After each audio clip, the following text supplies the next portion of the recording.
Good morning, everyone. Ooh. Good morning. Thanks for your patience with the rearranging of the space in the LSE. We are giving just a little bit of time if people are still traveling, but we're going to start in about a minute or so. So I'm going to invite the panel up in the meantime. And just a quick announcement, if you didn't already sign in when you came in to attend, please do. We're trying to keep track of who is coming to the sessions. And then we also have sign-up sheets for the Feminist Fight Club at CSU. So if you are interested in joining, we have to have another list started over there, so if you already did, then maybe sign up again on your way out. There will be sheets there available.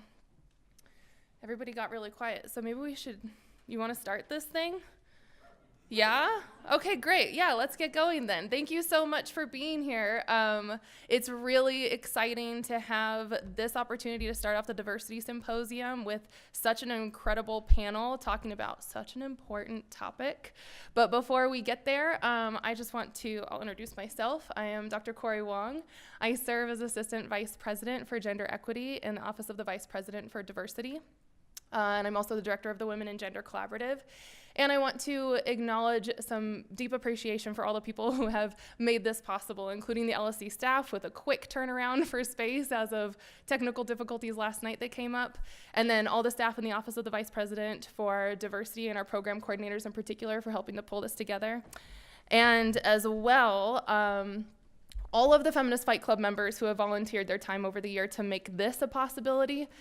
There are so many people across campus who are dedicating their time and energy and being really committed to this overall effort.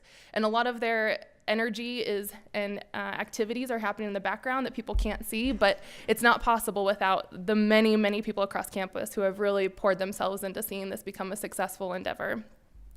And then I also want to thank our panel for joining us today. Before we go to the panel, I want to take a minute to acknowledge with humility and respect that the land that we are on today is the traditional and ancestral homelands for the Arapaho, Cheyenne, and the Ute peoples, and that this land was also used for gathering and healing and trade for many other Native peoples. So with a kind of land acknowledgement, it is with respect that we hope to renew and affirm the ties that traditional Native people have to this land that we are on today. And even though CSU is established as a land-grant institution and we are committed to access and inclusion, it is also with the recognition that the institution is built upon land that was and is dedicated to the traditional Native people of this land, and that our institution has come at a cost of that loss. So it is with that appreciation and humility that I want to start. And also make a quick note that a land acknowledgement like that is really important for an institution, for us as a community to take time to appreciate and respect, precisely because it helps us stay cognizant and attentive to the nature of systems of oppression, historical and contemporary, and how we're all implicated in those relationships. So even if it takes a little bit of digging and some deeper self-reflection to understand how we are connected to those systems of oppression, we are all implicated. And it is with that level of consciousness and awareness that I think that we can do a lot more work to heal and repair the violences that have happened historically or that continue to go on today. And with oppression, one's oppression is connected to another's oppression. In the same way, one's liberation is wrapped up in another's liberation. So until oppression is eradicated for all of us, there will not be justice for everyone. And it's with that mentality that I hope that we can all be sitting in this space today and as we continue on for the rest of the week with the Diversity Symposium, and of course, far beyond just this week at CSU. With that kind of reflection, I think it's important to also acknowledge that there's probably a lot of pain that people are feeling right now, and it's a very sensitive and raw time nationally for us in this country, for many different people. And sometimes the oppressions and the violences and those traumas impact people more than others. So again, regardless of where we are situated in terms of feeling that pain or perhaps feeling a little bit disconnected from it, we're all in this together. And it's all of our responsibility to be working to try to make the healing and the repairing so that we can all do and live better. That's part of the spirit of the Feminist Fight Club, and that's part of why we're here today, too. The Feminist Fight Club at CSU was officially launched on campus just a year ago.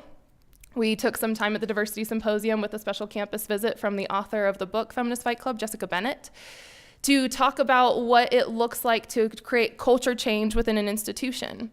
CSU was the first institution of higher ed to partner with the Feminist Fight Club and bring it into our campus in the effort of creating shared resources and shared language so that we can have shared strategies so that everybody can participate in creating a culture of gender inclusion and eliminating the gender bias that differentially impacts some people more than others.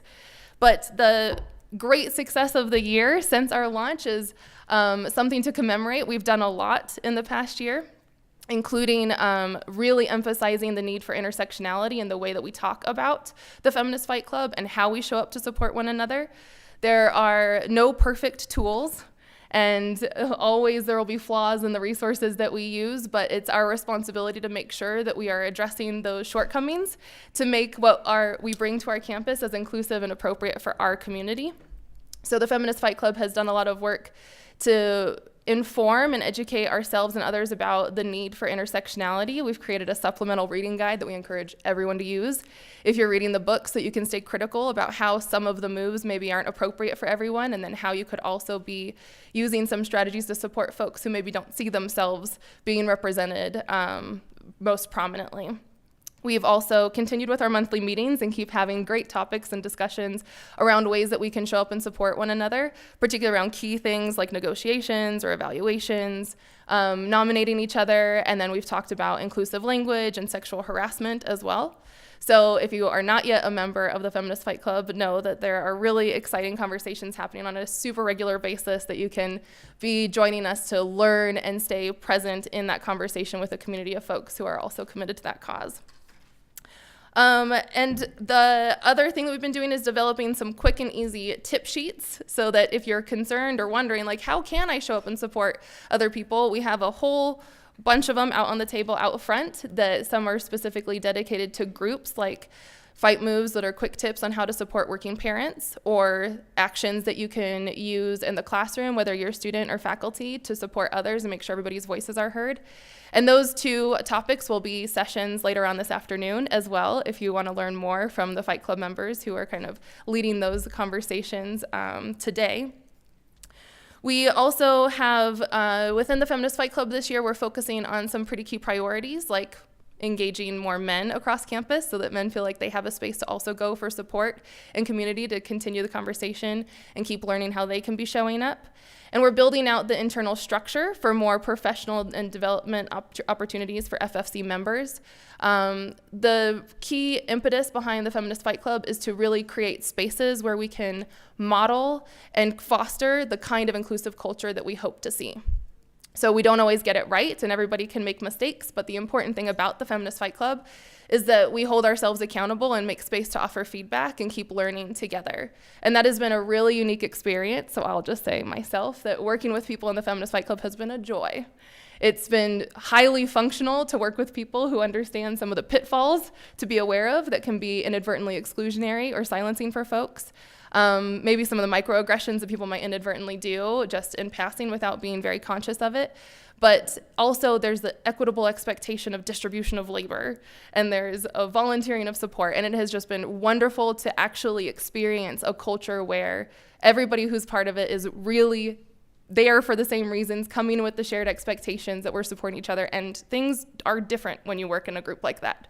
So it's been a real pleasure. I want to thank you again for all the FFC members who have been a part of that experience, and really encourage anybody else who wants to be involved to sign up so that you can be part of this creation of a culture that we want to be seeing. Lastly, some of the other goals that we have are to expand the network of the campus groups that are engaging with the Feminist Fight Club across campus. We have some representation of that experience on the panel, so we'll hear a little bit more about that today too. We still have the undergraduate student Feminist Fight Club group, focusing especially on what students can be doing for each other in the classroom. And this spring, we're going to be launching the Feminist Fight Club for men, so that there can be that ongoing space for men to have a similar kind of experience with community and continued conversations of how to practice showing up for each other and intervening on problematic behaviors. So with that now, thank you for hearing a quick update on what the FFC has been doing. And I would like to turn to our panel. Now, typically, Feminist Fight Club expectations would highly discourage the overrepresentation of men on a panel, which we would fun and punnily call a manel. But on this particular day, on this occasion, it seems appropriate because we are trying to focus the conversation on what men can be doing to engage in culture change. And I am so grateful to be able to say that there have been men across campus who have been a part of this effort from the very beginning. From when I took leadership of this initiative with the Women and Gender Collaborative, men have been involved from the very start. And the dedication and commitment over the past several years has only deepened, so much so that we have men who are continuing to lead more efforts for other men. And on the panel, we have some men who have been involved from the beginning. So these are the guys who have the experience of what it's like to be doing the work and talking about what it means to engage in culture change, not just if we're talking about women's issues or gender bias, that the people who are deeply impacted negatively by that have to be the ones doing the heavy lifting. Instead, we want to make sure that we're inviting men into the conversation to recognize what is the role and the responsibility of men on campus to participate in the effort to create a more inclusive and equitable culture around gender. And in particular, what is the role of men in leadership to stay reflective of how they influence the spaces that they are leading?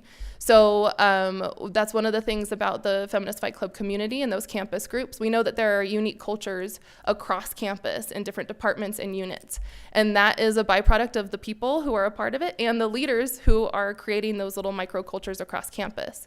So while this is an overall university-wide effort, there is definitely the opportunity for men and leaders to stay reflective of how they can still enact some kind of positive influence even in the local sphere of their own unit across campus.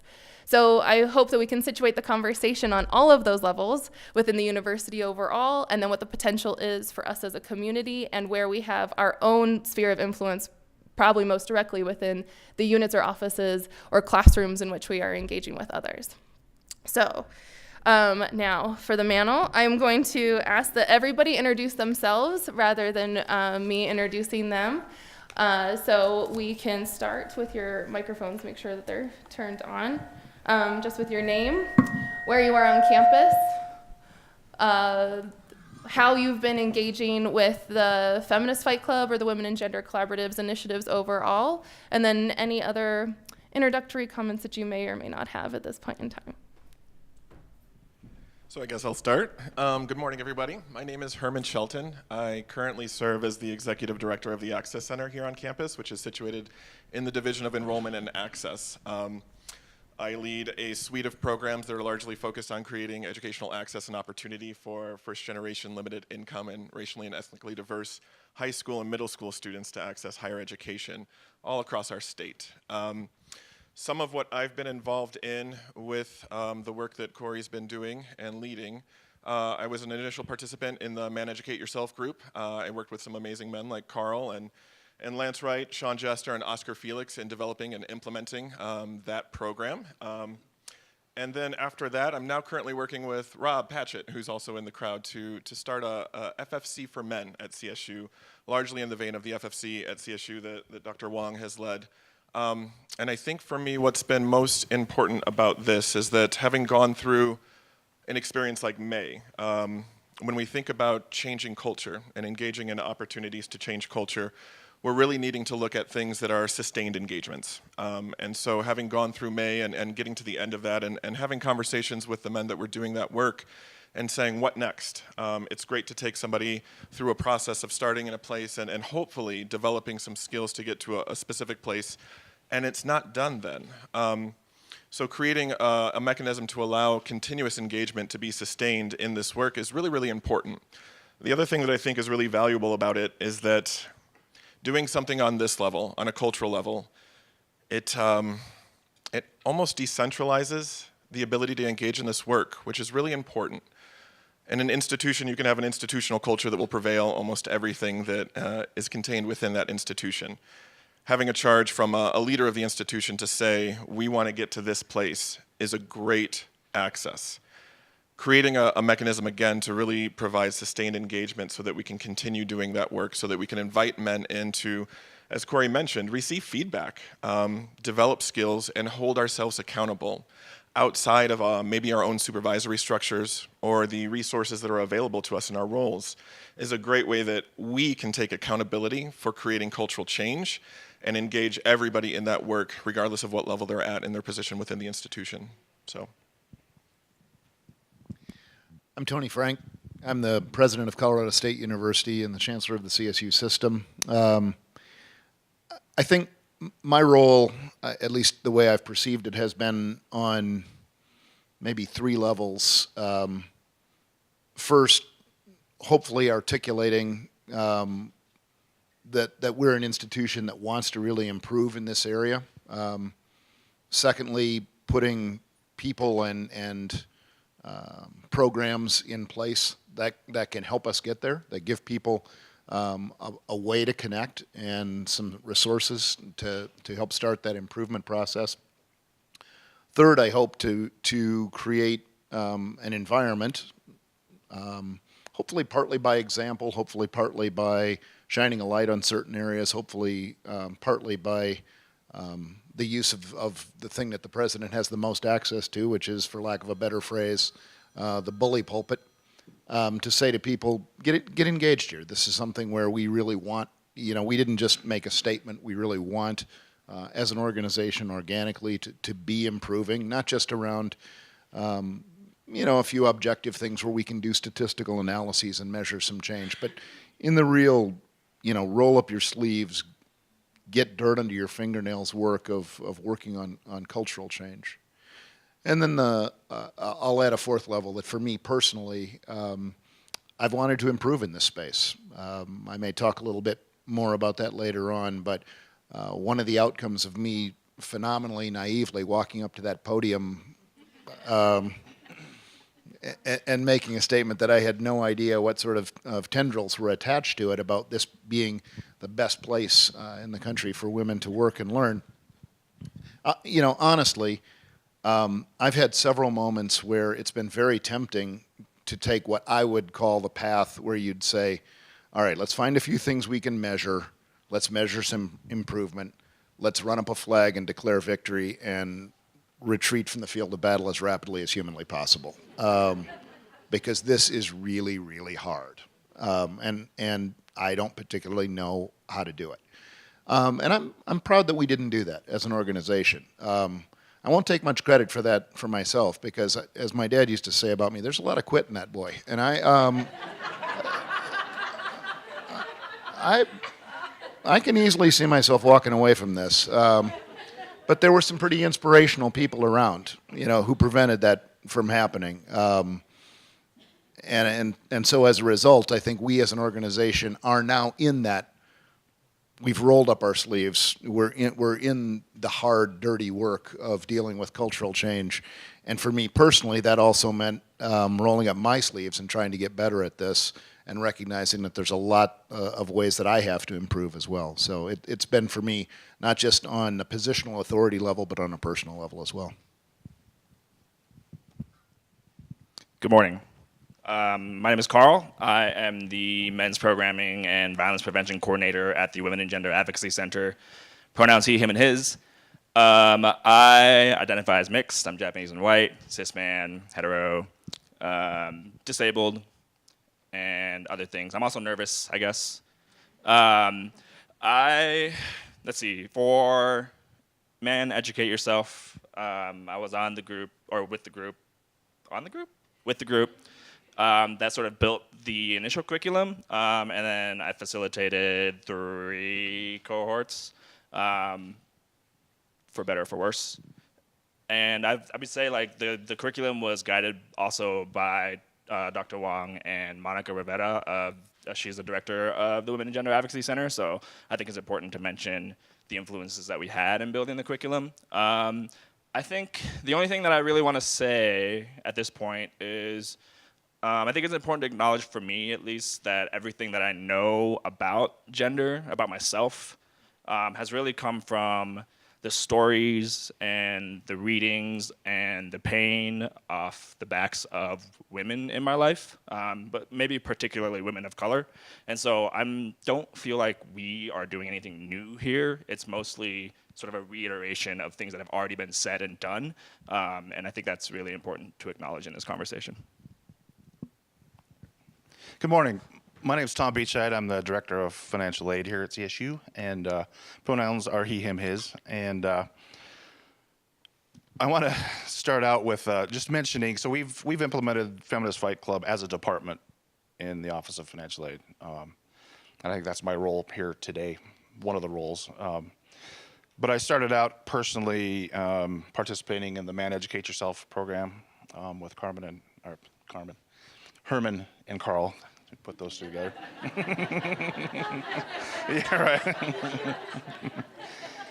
And that was kind of my entry point into gender equity in the workplace. And since then, I'm a part of the Men's Programming and Advisory Committee also now.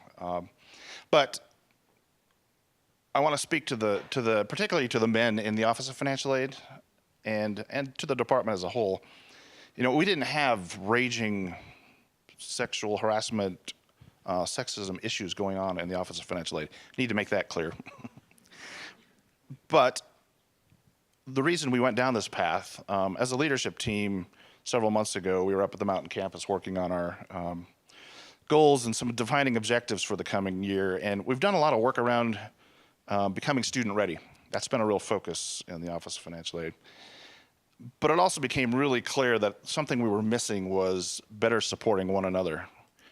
And that's become a focus for us. And Feminist Fight Club just seemed like a real obvious entry point for us to just first off ensure that we have gender equity in the workplace. And just so everyone is aware also that the resources are here on campus to make this happen.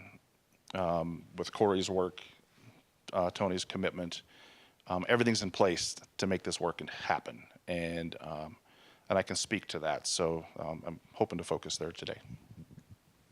Thank you all thank you all so much for introducing yourselves, and I appreciate that you all are entering not only in your positional with respect to where you are within the institution with your position, but also personally with where you are in terms of relating to and processing the work of what it means to be a man engaging in gender equity efforts.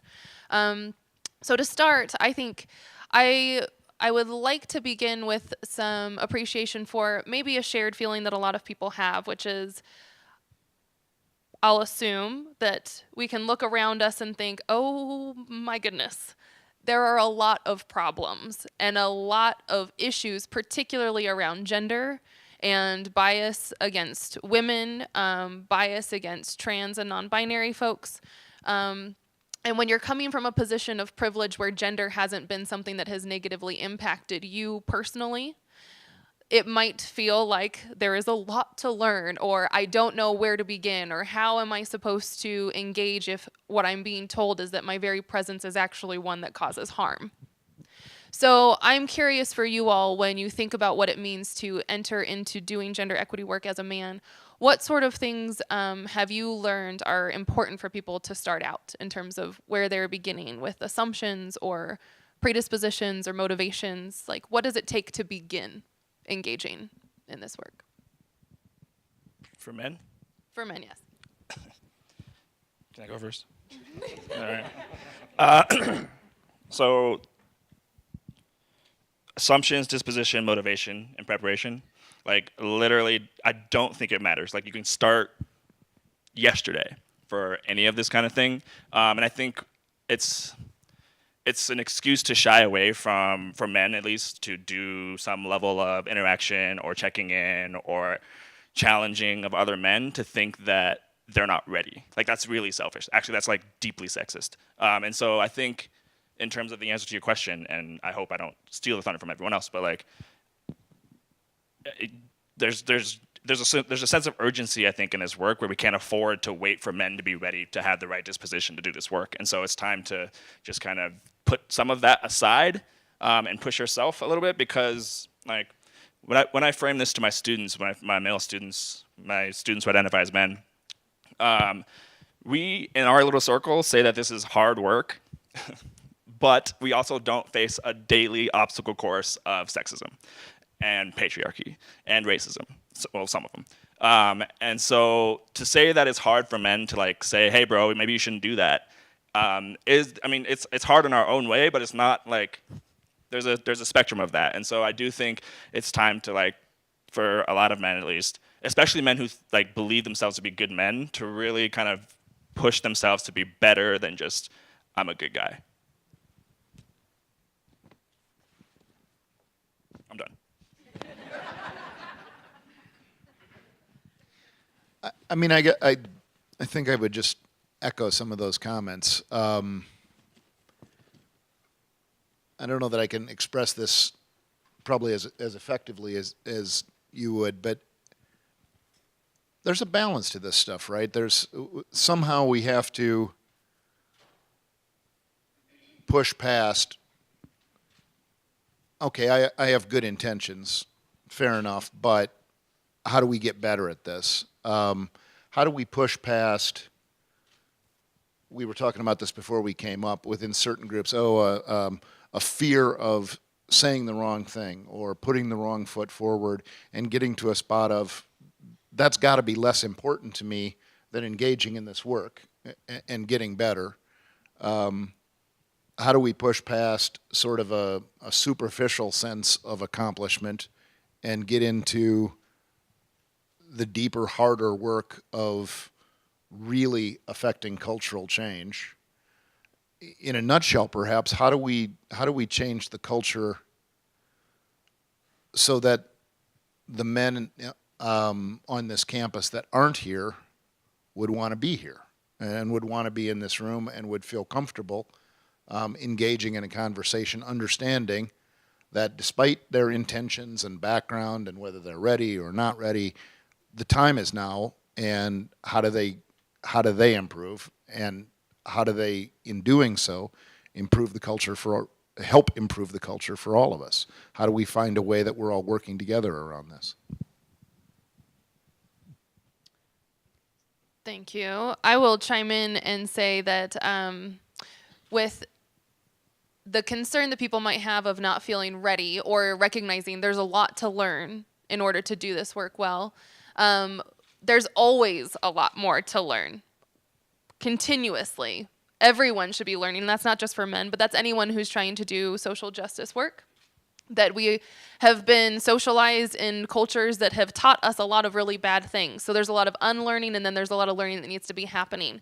And if it feels very high stakes to start just acting, then there are other ways that one can also learn, which doesn't have to be through failure and faux pas and stepping in it, but by really having conversations with folks and looking up resources. And the Man Educate Yourself program was titled after the Educate Yourself section on the Women and Gender Collaborative's website. So if anybody is feeling a little timid and doesn't know where to begin, we do have resources on campus to help facilitate those initial kinds of conversations and learning by providing a lot of articles and resources about topics.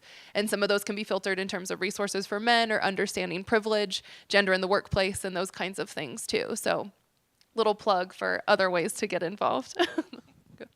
I want to speak to, Herman mentioned just sustained engagement, and I participated in Man Educate Yourself, as I mentioned. Turns out I wasn't cured after that one session. So it does take continual work, but implementing it at the departmental level is causing that sustained engagement. It's not just me anymore. As a leader, it's not just Tony, it's everybody engaging and keeping the work going. And it's been exciting to see what's happening with our department along the lines of sustaining it. So I think I'll jump in, and is maybe more redundant, but in terms of thinking of places where to start, a lot of what I'm hearing coming up from what Carl is saying, and even Dr. Frank, is around self-awareness. I think knowing who you are and how you are is a really important piece to be aware of, but to also work towards growing. When I hear Tony say something like, that boy has a lot of quit in him, That's surprising for many reasons, but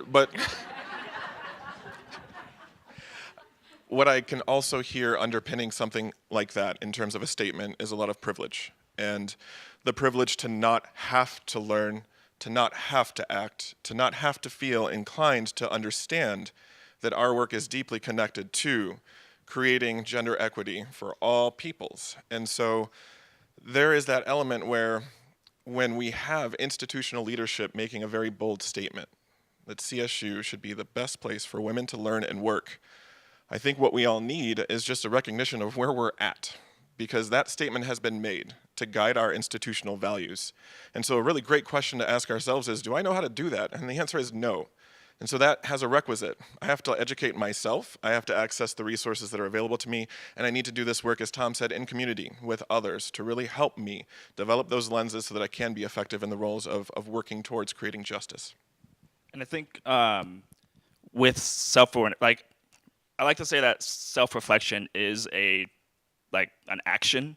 So I do think there's this tendency for men to want to do stuff, and I think self-reflection is a great place to start. And once men find out that they increase their awareness, they start noticing things, and then they start jumping into stuff, right? So, for example, I think 5 years ago, I also wrote down "Quittin' Boy" on here. Is that going to be my new nickname? After July 1st.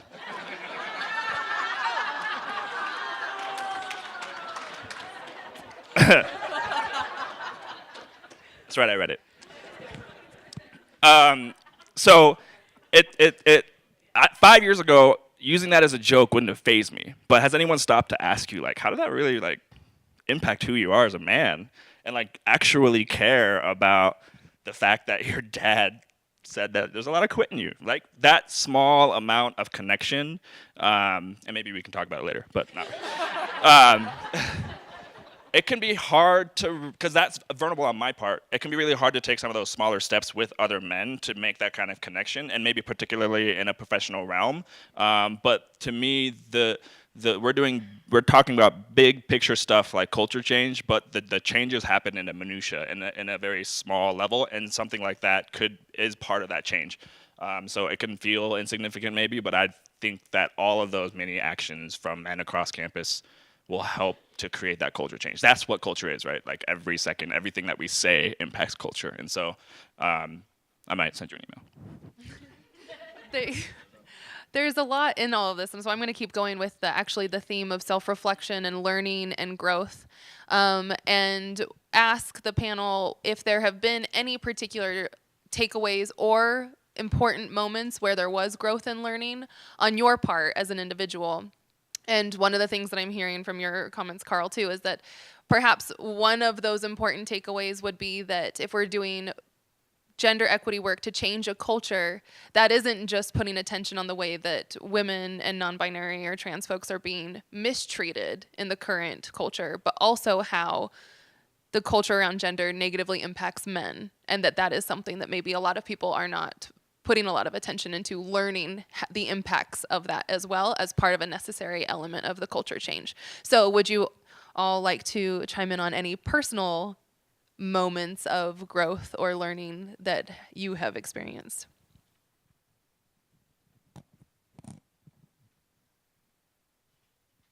You can also offer insight as men or in your position as leaders on campus of what you've learned in trying to implement culture change from a leadership position, just to open it up a little more.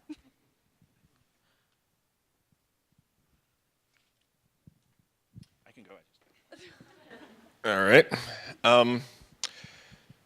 I'm just going to kind of keep going with where Carl was taking us. One of the curricular pieces that we included in the Man Educate Yourself curriculum, very early on during a very extended amount of time, these are largely lunchtime sessions, but the need for more sustained engagement even in that process was necessary. And so we worked in some full day retreats to really get in a space to create the opportunity to learn, to dig, to share. So we include an activity that really focuses on how we've been socialized, and we try and look at some of those salient identities with the specific intention of including gender around one of those. And so we can call it learning or we can call it relearning, but whenever I sit in community with men, and do an exercise of looking at how their gender had been informed through socialization, the messages that they received, the relationships that they've had with family members, how gender performance was done. It never ceases to amaze me just how uncomfortable and unfamiliar that space seems to be, largely for men to be in. And yet at the same time, how much of a immediate connection and kind of a breaking down of walls that I think are largely patrolled and informed by gender and how we've been socialized to not be in relationship with each other. That even naming, sitting in a room of men talking about things like what Dr. Frank just shared. So I also apologize if my comment seemed to overlook something that could be actually a painful thing, whether we minimize it or not. Essentially saying that messages that I received growing up led me to believe this, and having that conversation in community with other men that you're doing work with. And again, not in a supervisory capacity, right? But in a way to be able to collaborate creates a very different kind of dynamic that even with men who have come through May in cohorts after I stopped facilitating, I felt that I was able to cross that line a little bit more easily with and engage in conversations that could be really, really important to bring us to a point of focusing on how gender is manifesting in the professional work environment for them and how they're struggling with learning, accessing resources, or responding to situations that they know they need to. So it's a learning and a relearning of just how important it is to create those spaces, because it's an unfamiliar and not regular enough of a practice that men are doing.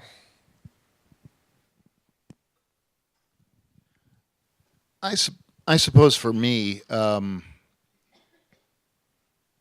probably the biggest, I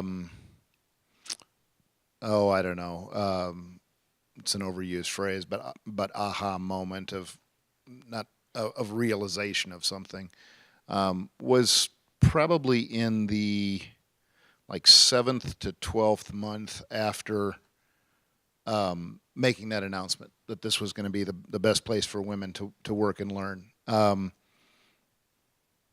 I say that because in the first 6 months, there was a lot of churn about that announcement, a lot of response to it.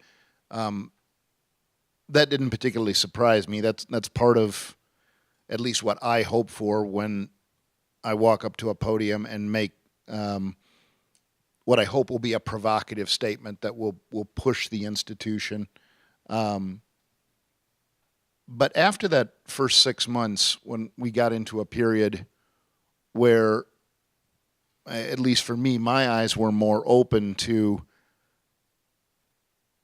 what people were actually going through on the campus and how deep that pain was for people and how far back a lot of it had been going on. And coupled with that was, for me, a realization that I had been nearly completely blind to that on everything beyond a very superficial level.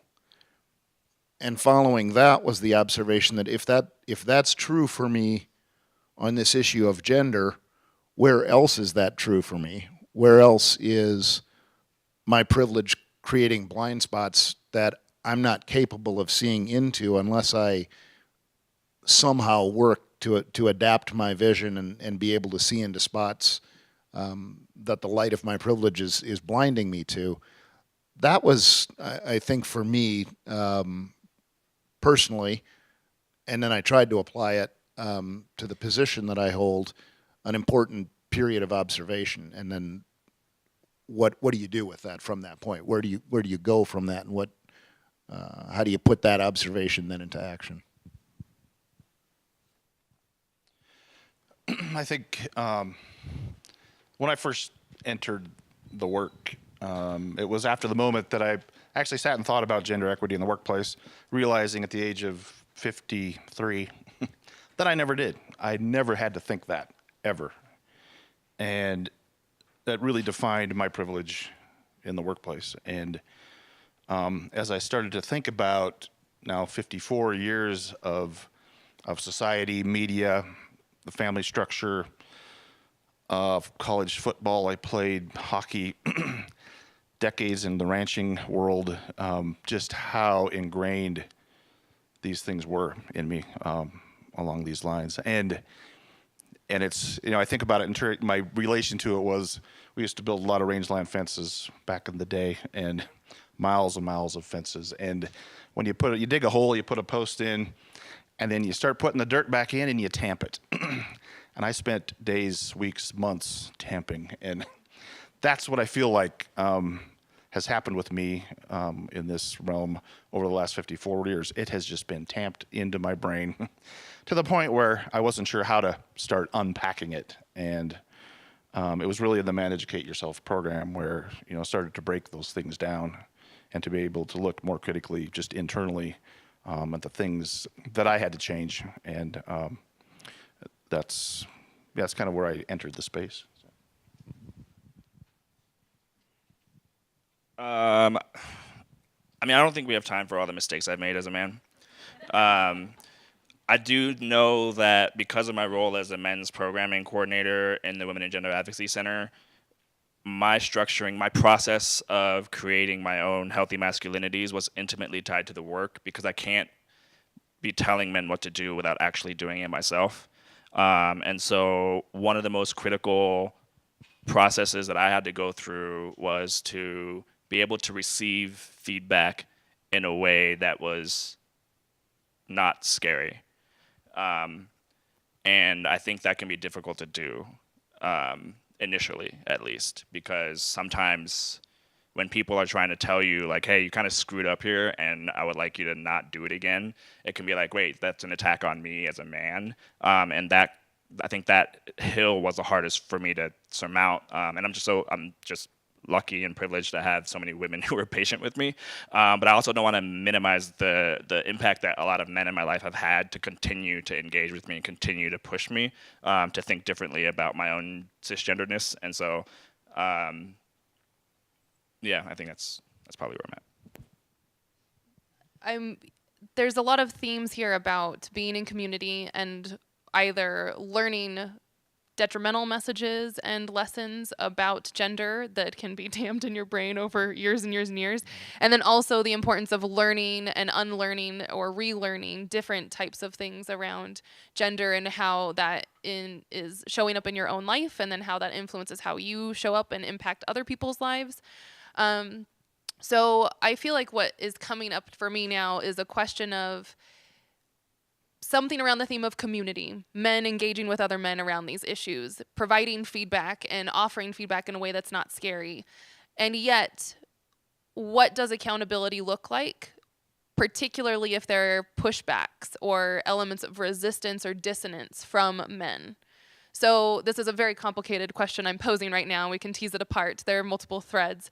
I think we should start with the one of, like, what does resistance or dissonance look like from men? And then how can we work through that? Or have you experienced? I mean, you're all doing work. And so where have you encountered pushback or resistance?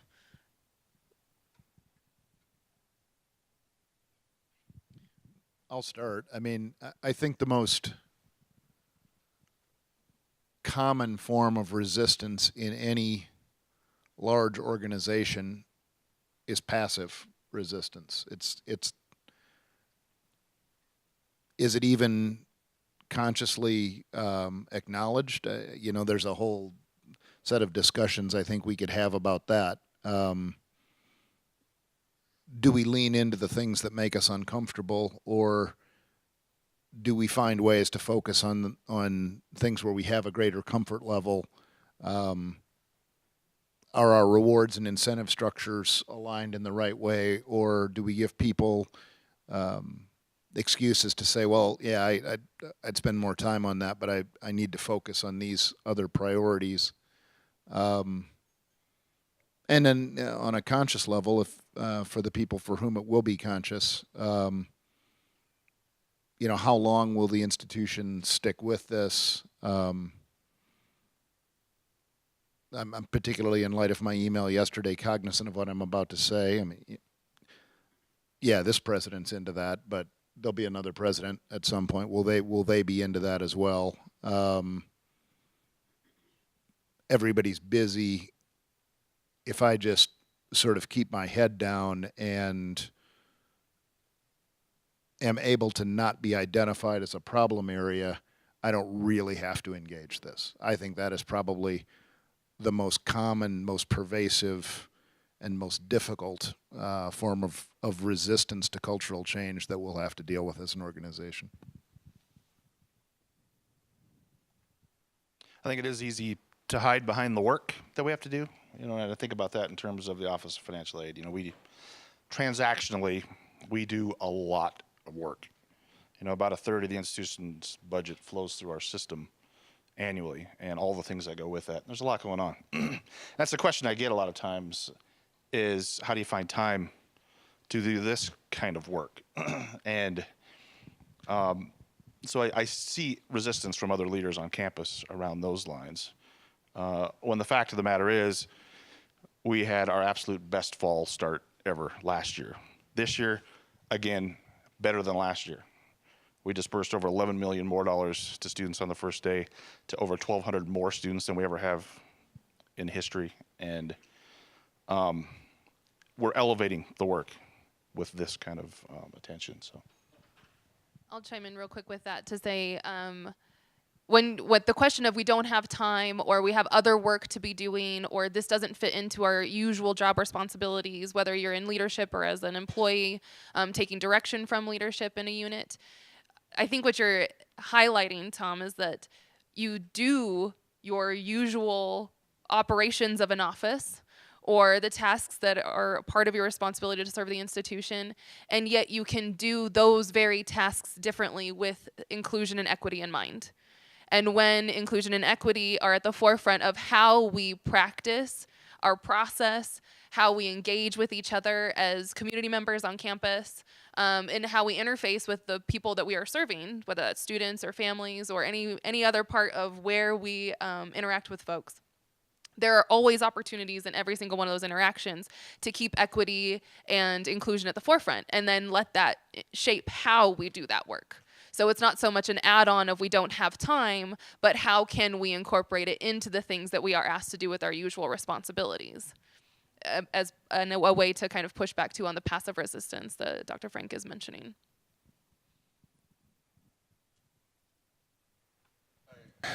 Guess I'll try and take a shot at thinking about different types of resistance as well. And I think that there are some pretty solid theoretical models that look at what resistance looks like and how it manifests when literally being called out on manifesting oppressive behaviors. And so aside from the passive ones that we've just talked about, I think that one thing Carl said was he's facilitated May 3 times for better or worse. Something that Tom said was that I did May, I'm not fixed. And that's true. So I think of being in a situation like May, where it's designed to be somewhat of a training module, a curriculum, a progressive thing that helps to provide a space and some skills and some tangible things that men can process, that men can work on, that can think about, and then access different things. There is a range of resistance that came up from at least the participants in the cohort that I facilitated. And they went everywhere from denial, minimizing, almost gaslighting. That's not really a thing, it's being misinterpreted, even with the dudes that were in the room and with that facilitation dynamic. And so the resistance is real, the resistance is thick, and the resistance is a pretty natural and normal response that folks are going to have when they're being told what you're doing is causing harm, what you're doing is bad, and what you're doing needs to stop. And so I guess 2 things that I'll pivot on. One, again, with the institutional guidance provided to say this is what we need to be able to do, that cuts across our ability to, I think, really interject it into our working roles. But when we look at something like May that really is, again, an attempt at creating cultural change. It gives us a different way of being in community with men and a different way of attempting to intervene and or respond to that resistance. And oftentimes it also looks like needing to follow up outside of that space. And so as I said, there are some men that were either in the cohort or just because I know that they've done consecutive cohorts that I can do that directly with them from a space of kind of having this common understanding that I know you've had some of these conversations, so this shouldn't be a surprise to you that we're going to have this conversation. There are other men that were even in my cohort that will still dodge me when I see them on campus. And so, and it might be that they don't like me as a person, and that's okay too. But at the same time, if what we're trying to do is create a community venue where folks across lines can hold each other accountable, then we really need to be conscious around the resistance when it shows up and what it looks like and what it feels like, and I think how we perceive it, and really respond. Because something that we did do in May is really kind of create a system of buddies to create intentional check-ins outside of that formal space to embellish those personal relationships, because we know that, again, doing this in community is so very necessary, so that when we hear those pieces of resistance, when we see that, or when we feel it for ourselves, we can actually access some resources in terms of other men on campus that are willing to engage in these conversations, and it's necessary. Yeah, I do think men in community is a great direct response to men who resist, because if we're in community, and we did this a lot in our facilitation group, the 5 of us, when we experienced resistance in the group, we talked about it as the 5 of us to figure out the best way, a strategy to address it. Sometimes it was directly outside, sometimes it was like in the space, and I think that kind of conversation needs to happen amongst men, so that's, I mean, we say the work all the time, I don't actually know what that means, but it feels like we're doing the work when we're in community talking about problematic behaviors and how to address it. And so what I struggle with often around accountability is, like, when I hear something that someone did that was harmful or dumb, like, do I just email and be like, hey, this person just said that, I mean, so, like, there's so many political and relational implications to holding men accountable at this point that I struggle a little bit around, like, will this department get cut out from collaborations because this person said this guy, like, was just brutal and he was part of May, right? I don't know. I think we still have to figure that out as a group, and I don't know. I'm done. I'll keep pushing, though, around this notion of accountability, because it is such an important element of culture change. And I'm a little worried that when we talk about men doing the work and working with other men in community, that could potentially risk sounding very much like another old boys network, where men are connecting with other men and supporting other men and making men better and elevating these men who are good men to do better. And then there's another kind of reinforcement of a sort of support system that really benefits men because it's making them better. That's if it's working well. So how do we hold one another accountable? What does that actually look like if it's an email? Is it feedback and support? And then how do we hold everyone accountable, that when we engage in this kind of work, it's to the benefit of everyone and not just to the benefit of the people who are doing the work to become better themselves?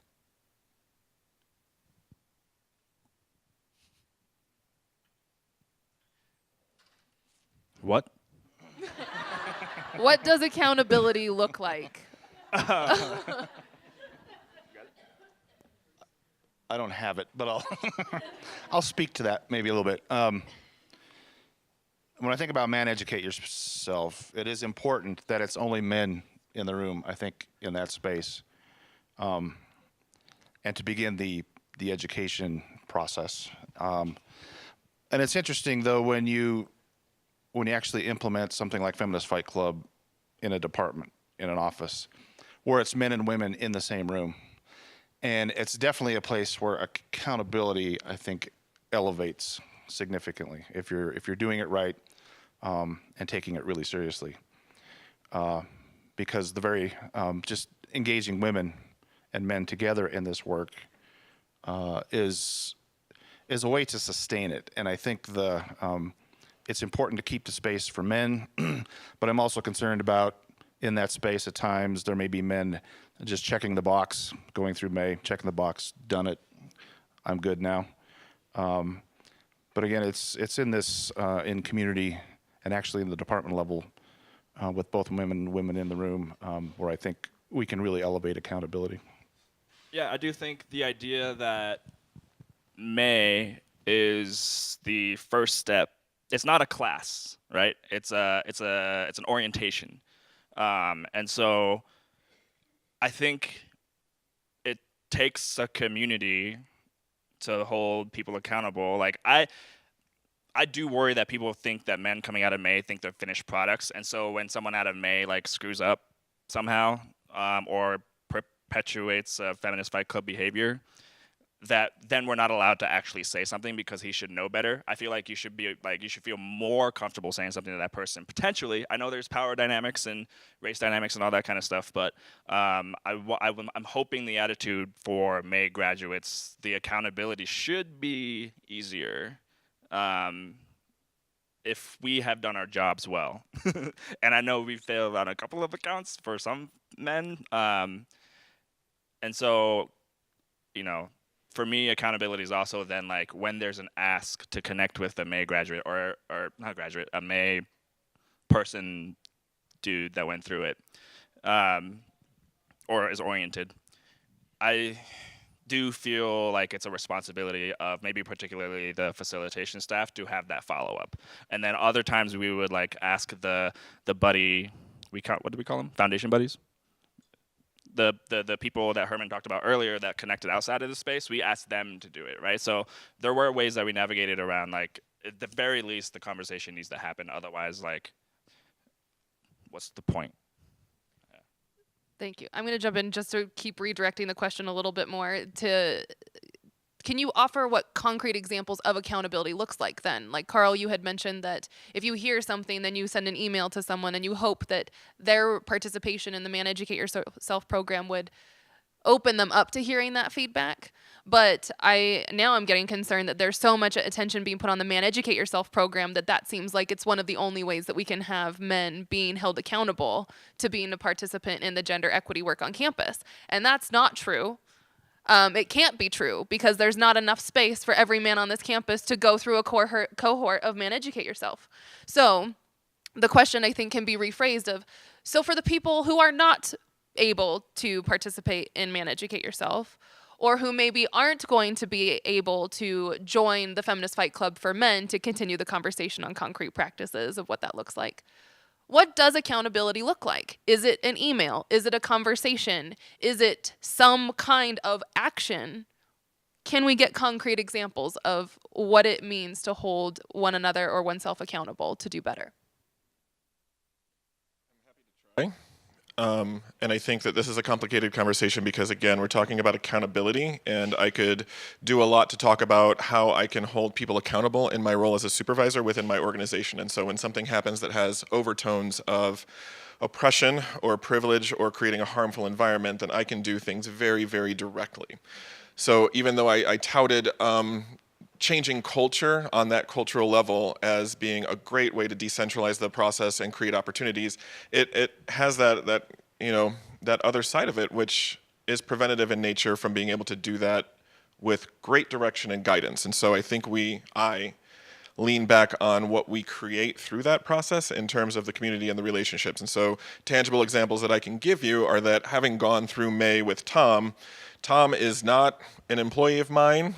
He is not my boss either. We are colleagues.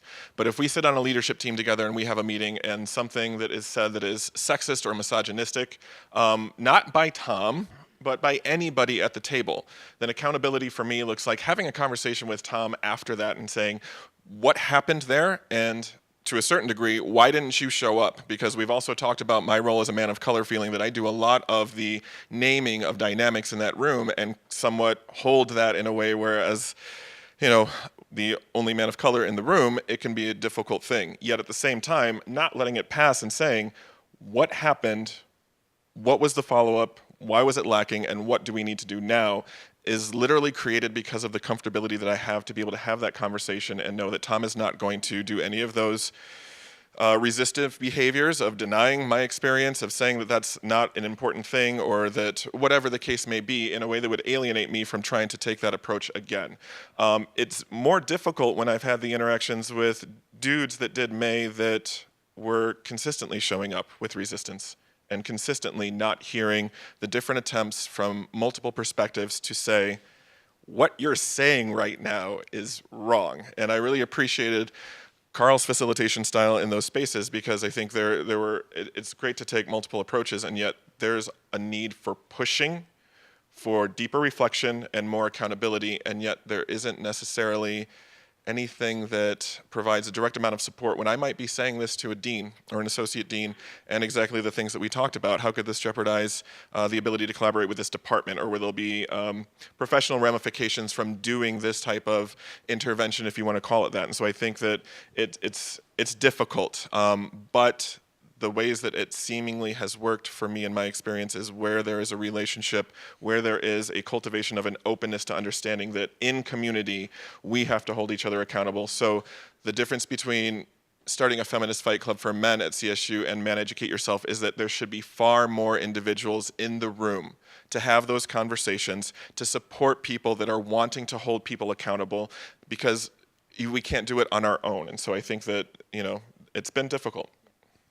I do think too that just because you're met with resistance doesn't necessarily mean you were ineffective. And so one of the, I was pretty direct with a lot of the men in May. And despite the resistance, not only was, I think, at least there was an intervention, right? So I feel like the next time that particular person has a similar thought, hopefully that particular intervention will come to mind. And then I found that, there was a lot of appreciation from the other men from when I did that, but they didn't necessarily say it in the moment. So I think that an added level of accountability is to do some of that appreciation in the moment as well, if you're in the room. And then one more example I'll give is there was once where we worked specifically with a person who was harmed and just asked what's the best way for us to approach this, and really had them involved in the process of eventually we did set up a meeting and we talked specifically about what happened, and just kept asking questions about how the dynamic went, and eventually that person circled around to, oh crap, damn it, right? So I don't know, it really depends on the person.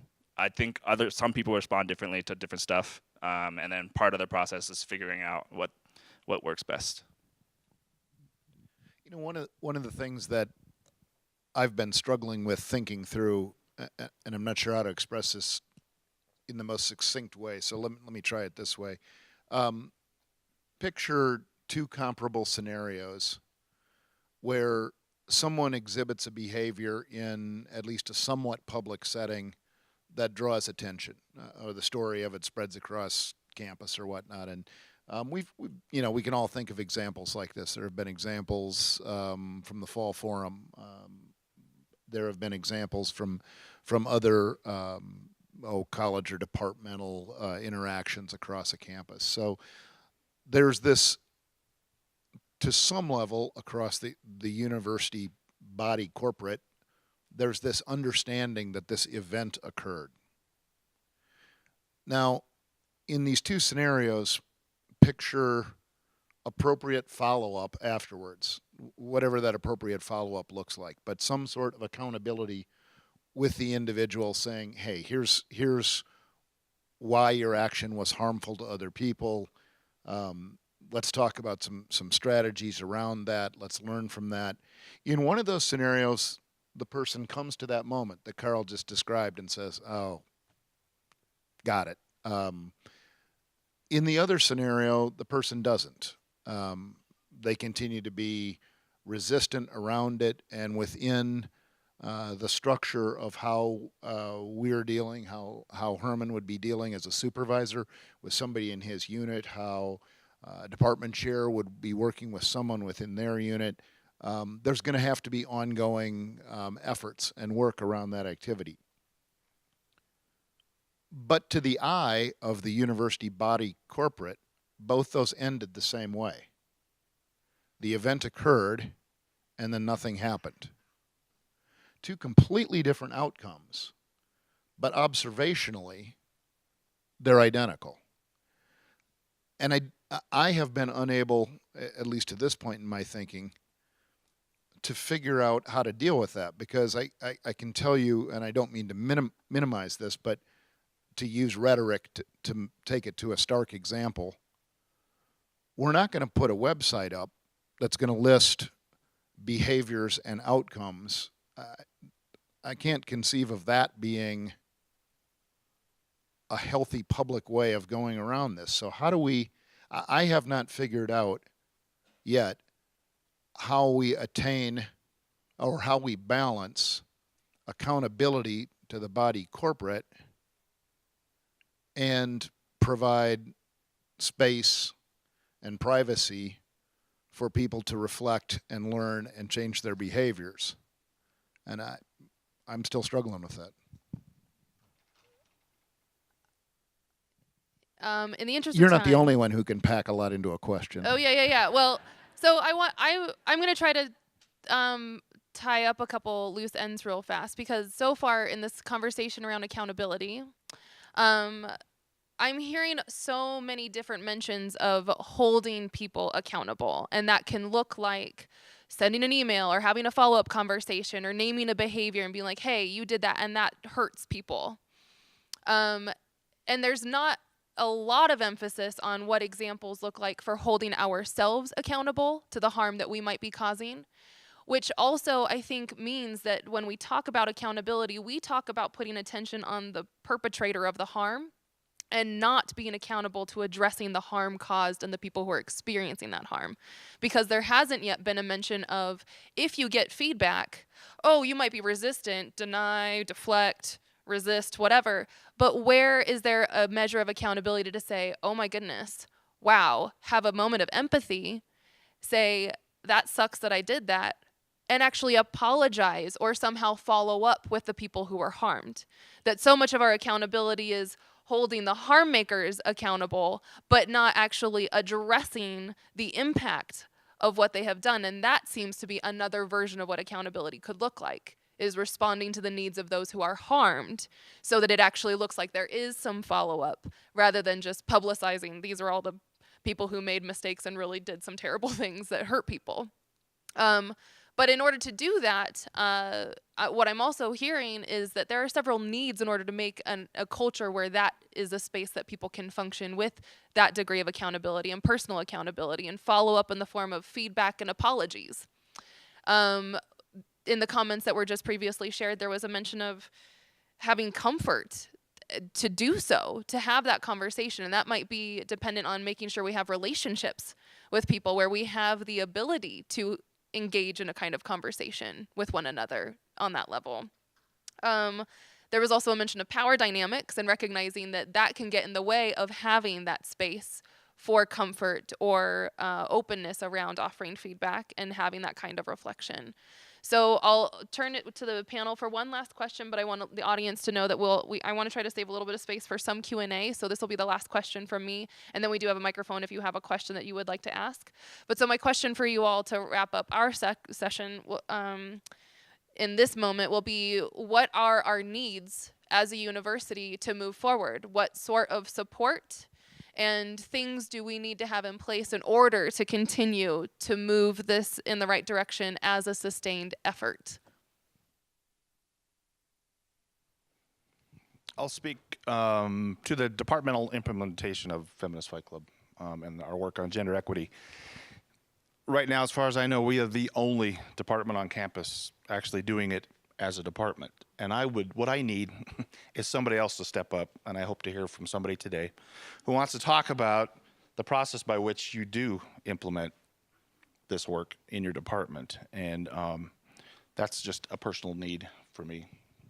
And know you wouldn't be alone. Part of the implementing is with support from the Women and Gender Collaborative. So unit leaders don't have to just go into an unknown space with it. There is a clear path on how to implement, yes.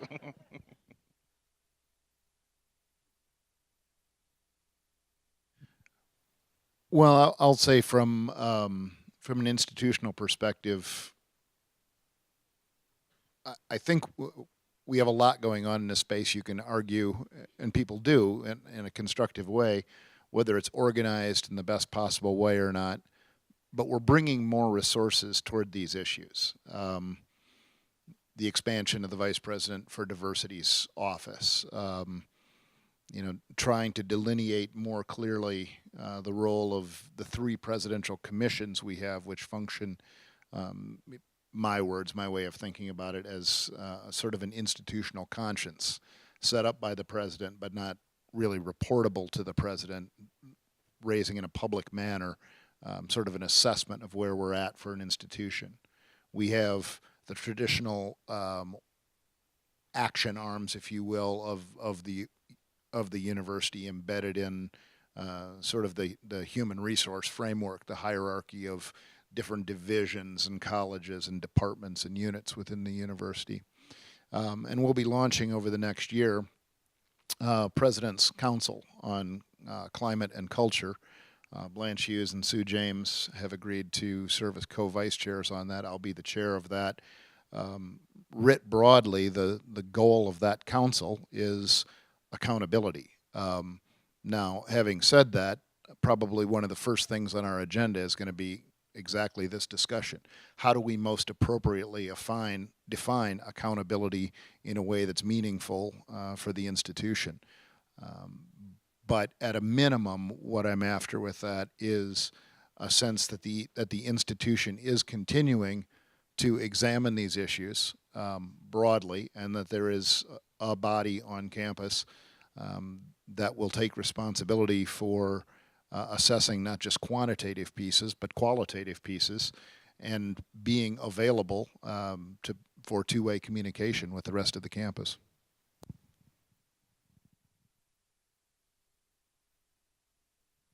Any other needs and crucial next steps? I've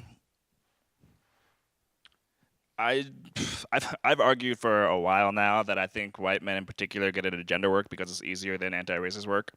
And so I think some crucial next steps is to continue to see the connections of all of this stuff. And I think maybe at an institution of higher education, thinking about class specifically is always like invisibilized in terms of how dynamics are created and sustained. And so I think some crucial next steps is to not misuse the concept of intersectionality to engage in gender work.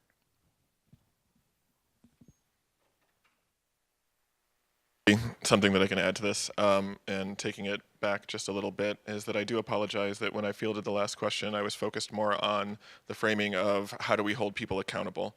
Part of what led me to want to engage in doing this work from the beginning was my need to be a part of this work for my own personal development and growth, but also because it requires everybody doing this work if we're really honest about finding a way to do it and do it well.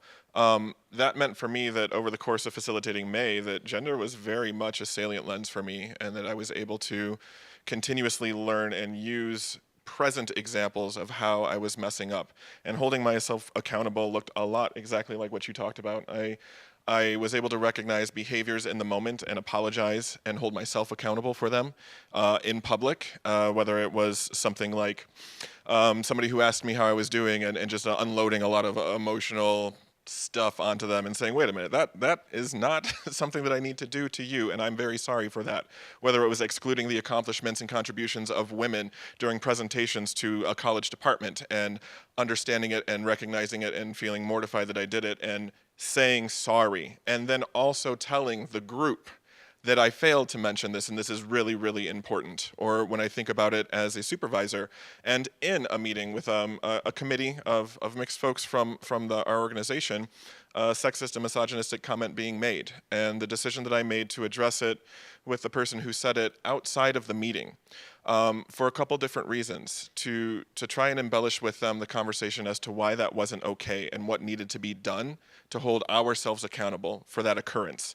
And that included having them apologize directly to the person it was directed at, emailing everybody that was there in the meeting and stating why it's not okay, and understanding that some of the younger men that were in the room could have potentially internalized that as the culture of our organization. And that's why it was necessary for me to take that approach as opposed to simply in the moment say, this isn't okay, and shut it down, which can create a dynamic where folks don't feel safe or inclined to lean into situations where they mess up.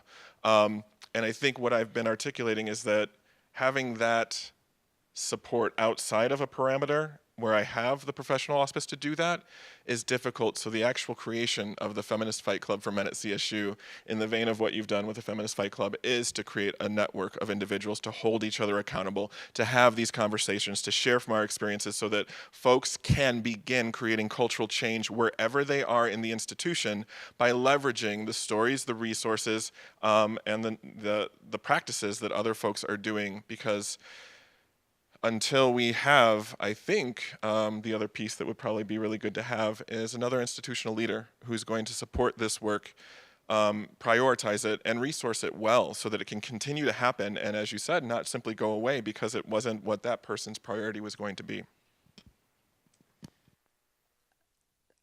Yep. Yeah. Too. I blew right past recognizing the amazing work that Corey and the Women and Gender Collaborative have done, and creating really a clear path to do this work. And it hit me again this week. Last Tuesday, we were in safe zone training with our office, and I'm sitting there. We had spent the first hour separate from that talking about Feminist Fight Club and our work going forward. Went right into the safe zone training, and then we're talking about gender identity, gender expression, and it just dawned on me how focused we were on the gender binary with our FFC work. But again, as I'm thinking about that in that moment, I'm also remembering that the Women and Gender Collaborative has created FFC intersectionality guidelines, and so that's already in place too. So I'm sitting there thinking I have this need, but that need's already been met, and we just need to take that next step. So thanks, Corey. And so I'll follow up and say, I think some of the needs that I have, I'll answer this question myself too as moderator, is that we're talking about culture change and the culture that happens on everyday levels of how we interact with each other on a constant basis. So yes, process, practice, and structures matter, and also what we do every single day embodies and perpetuates a certain type of culture. Or what we do every single day has the opportunity to change a culture too, in those tiny, subtle ways. So that looks like, to me, getting more people involved in the Feminist Fight Club, having supervisors support their employees when they want to participate in this, whether that's the group that has already been established or that's the upcoming group of the FFC for Men. And then also for unit leaders to be thinking about what does it mean to implement this conversation as part of our regular functioning as a unit on campus. How can we do better? Those are requests and needs that I think I can articulate on behalf of the university that are pointed directly at leaders and every single person on campus to participate and support each other in getting involved so that we can collectively change the culture. I am so conscious of our time that we are running very short, so we'll have space for one question. Oh my goodness, so many, okay.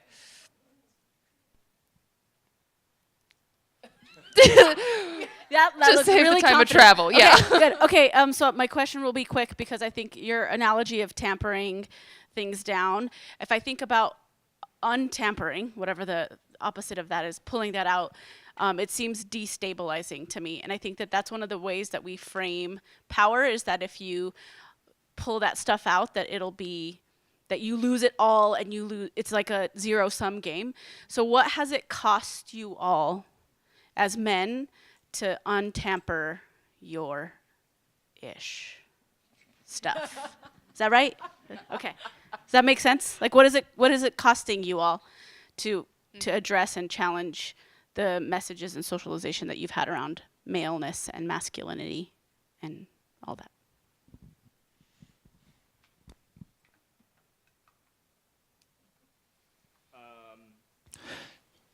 So I guess to start superficial and then go. Like, it did cost me $60 a week to get counseling. But it's really, really important that it's been such a huge part of my journey in terms of having a space that is paid to be confidential as a stabilizing force through the destabilization of who I think I am. In terms of cost, there's some relationships in my family that are both enhanced and very much destabilized, because as I unpack, the less I let slide as part of my process. And my dad's side specifically, I think I've cost at least a couple of familiar relationships there. And then I lost the other thing, so bye.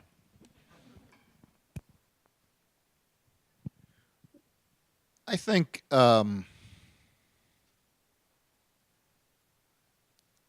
there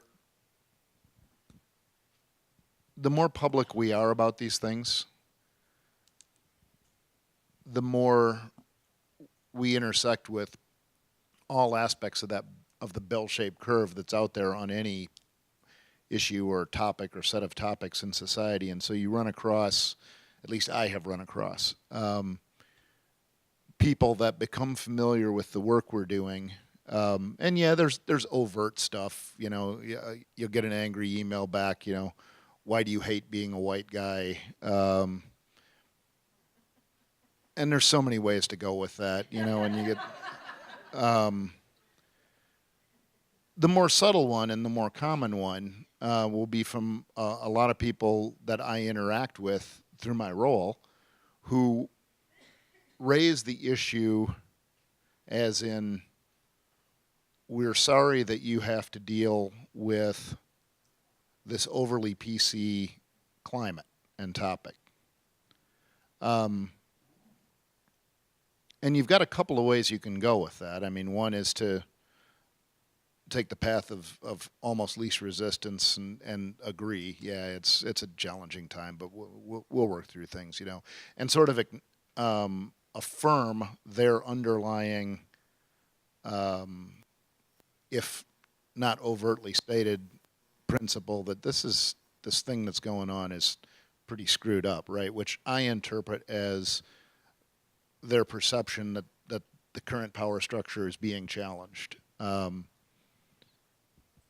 I think what I've tried to do and what I aspire to do is to lean back into that and say, yeah, but I don't think it's actually that way. I think this is important work, and it matters for these reasons, and try, hopefully, and establish a teachable moment out of that. Now, what I would tell you is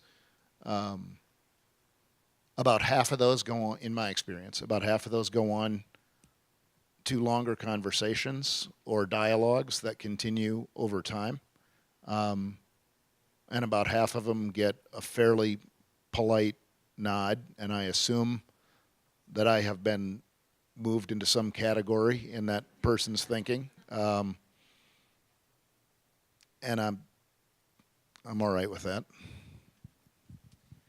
But we are unfortunately out of time, so we won't be able to have full remarks to that question from the whole panel. But I want to mention as a final thing that this conversation is going to continue, so I apologize for the questions that weren't able to be raised in the space so that we could all continue together. But if you're looking for more information, the collaborative.colostate.edu is the website for the Women and Gender Collaborative. We have information on the Feminist Fight Club, resources from the Feminist Fight Club, and an entire section called Educate Yourself that you can go to keep learning more about gender-related topics.